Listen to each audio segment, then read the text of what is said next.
Dear students, जैसा पिछले turn पर हम ion ion ion dipole dipole dipole अंतर आणविक बल के लिए पढ़ चुके हैं, आज हम पढ़ेंगे रेडिएशन फोर्स यानी डिस्पर्शन फोर्स। इस प्रकार के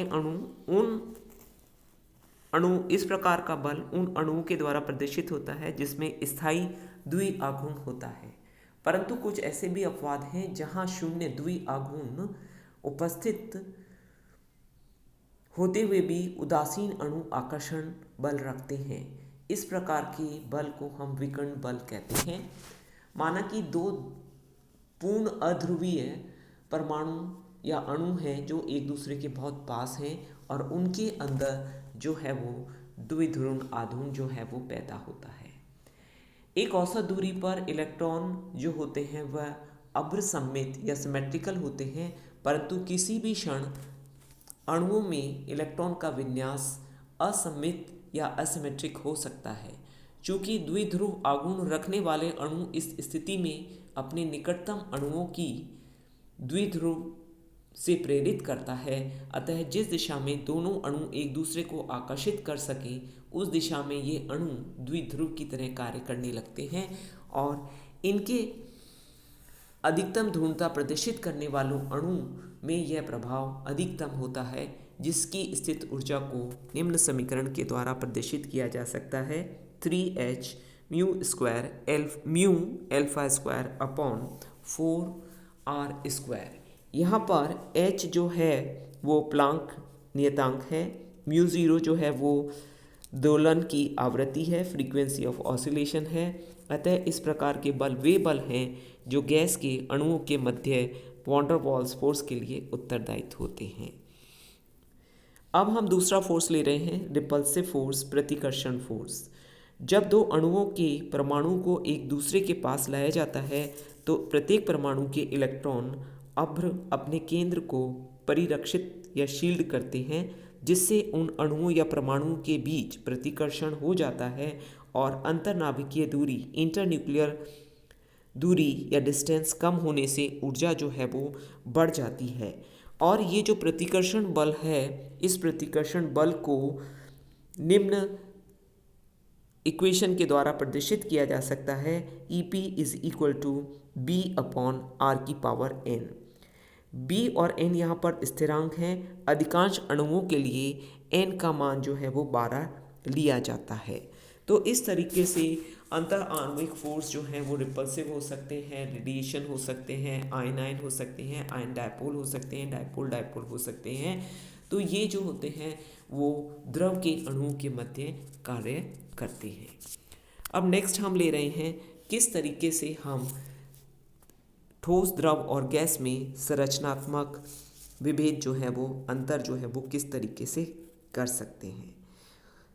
द्रव के प्रभाव और विसरण की गति यह प्रदर्शित करते हैं। द्रव के आणविक संरचना गैस की तरह ही अनियमित होती है, किंतु गैस की तुलना में अणुओं की सघनता और एक रूपता कोहेसिवनेस ठोसों की अवस्था की तुलना में कम होती है। ठोस आयन और अणु परमाणु अपनी चालक स्थिति के आसपास कंपन करते रहते हैं। ठोस में लघु परास और दीर्घ परास के क्रम की उपस्थिति के कारण अणुओं में नियमित विन्यास होता है। द्रव अवस्था में अणु आयन स्वतंत्र रहते हैं, लघु परास दर्शाते हैं, और गैस में गैसीय अवस्था में अणु बिल्कुल स्वतंत्र रहते हैं। गैसों द्वारा ना तो लघु परास रेंज क्रम प्रदर्शित होता है, ना ही लॉन्ग रेंज परास जो है वो क्रम प्रदर्शित होता है। अब हम देख रहे हैं कि टेबल के अंदर कुछ गुण बताए गए हैं, जैसे आयन और आकृति। ठोस जिसमें आयनिक कण अत्यंत प्रबल आकर्षण द्वारा बंधे रहते हैं और इनकी आकृति व आयतन निश्चित रहते हैं।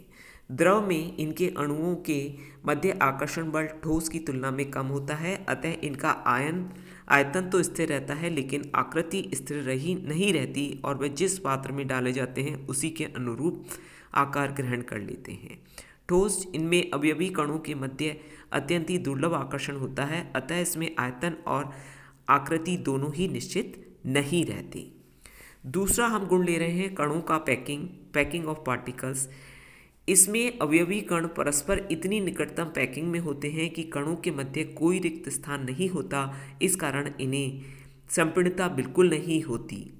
जबकि द्रव में इसके अवयवी कणों के मध्य कुछ रिक्त स्थान होते हैं, अतः इन्हें कुछ संपीड़ित किया जा सकता है और एक पूर्ण रूप से गिलास में सावधानी पूर्वक पानी को गिराए बिना हम आराम से 3-4 सिक्के इसमें डाल सकते हैं, वो इनकी रिक्त स्थानों के कारण संभव होता है। ठोस में इसके अवयव कणों के मध्य अत्यधिक गैस में अवयव कणों के मध्य अतिरिक्त रिक्त स्थान होता है, अतः गैसों में संपीड़नता का गुण अधिक होता है और वाहनों के पहियों के ट्यूब में इसी के कारण हवा भरी जा सकती है। अगला गुण है विसरण, डिफ्यूजन। अवयवी कणों में निकटतम पैकिंग के कारण ठोस किसी दूसरे ठोस में विसरित नहीं होता। अवयवी कणों में कुछ ढीली पैकिंग होने के कारण द्रव में विसरित हो जाता है और अवयवी गैस के अंदर अवयवी कणों में मुक्त विचरण में एक गैस तुरंत ही दूसरी गैस में विसरित हो जाती है। जैसे अगरबत्ती को किसी कमरे के कोने में जलाने पर उसकी सुगंध पूरे कमरे में फैल जाती है। अगला गुण है श्यानता या बहने का गुण, प्रॉपर्टी ऑफ फ्लोइंग या विस्कोसिटी। ठोस में बहने का गुण बिल्कुल नहीं होता, टेबल पर किताब रखी वहीं रहेगी।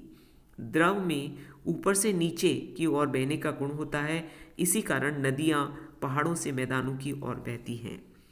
इसमें सब तरफ बहने का गुण होता है, अतः सड़क पर यदि कचरा जलेगा तो उसका धुआं और उसकी गंध चारों तरफ फैल जाएगी। ऊष्मा का प्रभाव या इफेक्ट ऑफ हीट। ठोस ऊष्मा पाकर सामान्यतः द्रव में बदल जाते हैं और ठोस में कोई पृष्ठ तनाव भी नहीं होता। द्रव ऊष्मा पाकर गैस या वाष्प में बदल जाते हैं और द्रव में सतह पर पृष्ठ तनाव होता है। गैस ऊष्मा पाकर के गर्म हो जाती हैं और गैस के पात्र में सब तरफ एक ही प्रेशर से दबाव से फैल जाती है। अब अगला गुण है विषमदैशिकता और समदैशिकता। जैसा हम सॉलिड में पहले पढ़ चुके हैं कि घनीय क्रिस्टल अपवाद को छोड़कर समस्त क्रिस्टलीय ठोस विषमदैशिकता, क्योंकि कणों की निश्चित पैकिंग के कारण उसके अपवर्तनांक और आदि गुण जो होते हैं वो अलग अलग दिशा में भिन्न होते हैं, तो इसमें विषमदैशिकता पाई जाती है। जबकि द्रव में कणों की पैकिंग में निश्चित नहीं होती, अतः इसमें समदैशिकता पाई जाती है और किसी भी दिशा में इसके अपवर्तनांक या आदि अन्य गुण जो होते हैं वो समान होते हैं।